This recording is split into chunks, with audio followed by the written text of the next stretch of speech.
Isabelle Dahan, fondatrice de monimmeuble.com, votre magazine de la copropriété. Un grand bonjour à tous les auditeurs et auditrices de Radio Imo. En copropriété, un sujet revient régulièrement, celui des charges de copropriété. Comment sont-elles réparties entre les copropriétaires? Qui doit les payer? On voit passer régulièrement des jurisprudences en la matière et la dernière en date que j'ai relevée pour vous est celle du 14 mars 2019. Dans ce cas précis, un copropriétaire dans un immeuble qui comporte une maison constituant le lot numéro 1 et un bâtiment divisé en 66 lots assigne le syndicat des copropriétaires en annulation de décision d'assemblée générale. Il soutient que le syndic dispense à tort le lot numéro 1 de participation à certaines dépenses de la copropriété. Dans un premier temps, la Cour d'appel rejette la demande de ce copropriétaire.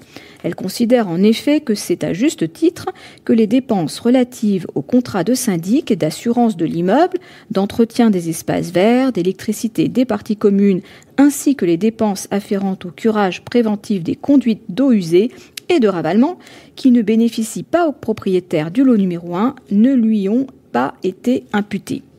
Mais l'arrêt est cassé. Car il faut savoir que de telles dépenses constituent des charges de conservation, d'entretien et d'administration de l'immeuble. Et ces charges doivent être supportées par tous les lots à proportion de leur tantième, sans que soit prise en compte l'utilité que ces parties communes représentent pour chaque lot. Dès lors, elles ne sont pas réparties en fonction de leur utilité pour chaque lot, mais en fonction des valeurs relatives de chaque partie privative par rapport à l'ensemble des valeurs de ces parties. C'est pourquoi il faut rappeler qu'il existe bien deux types de charges réparties selon des modalités différentes. On va retrouver les charges entraînées par les services collectifs et les éléments d'équipement commun, répartis en fonction de l'utilité que ces services et éléments présentent à l'égard de chaque lot. Et par ailleurs, les charges relatives à la conservation, à l'entretien et à l'administration des parties communes, régies par l'article 10 de la loi du 10 juillet 1965. Ces dernières comprennent notamment les honoraires du syndic, les frais de convocation et de tenue des assemblées générales, les primes d'assurance, les frais d'entretien, nettoyage de parties communes, les dépenses de réparation nécessaires à la conservation de l'immeuble, toiture, façade, canalisation, ravalement, etc. Elles sont donc réparties sur la base des tantièmes de parties communes affectées à chaque lot, même si l'immeuble comprend plusieurs bâtiments.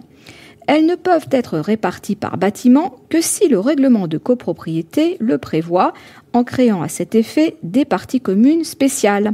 À défaut, l'ensemble des lots doit participer à ces charges à proportion de ces tantièmes sans que leur propriétaire puisse invoquer l'absence d'utilité pour eux de certaines parties communes.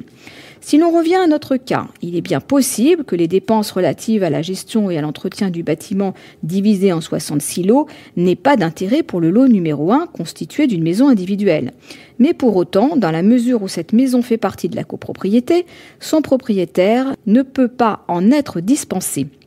Le seul moyen pour lui de ne plus avoir à payer ses charges est de demander son retrait de la copropriété. Si vous avez des sujets à nous suggérer pour notre chronique HebdoCopro, vous pouvez nous adresser vos informations juridiques et vos commentaires sur l'actualité de la copropriété à contact@monimmeuble.com. Vous serez bien sûr cité et mentionné dans nos chroniques pour votre participation.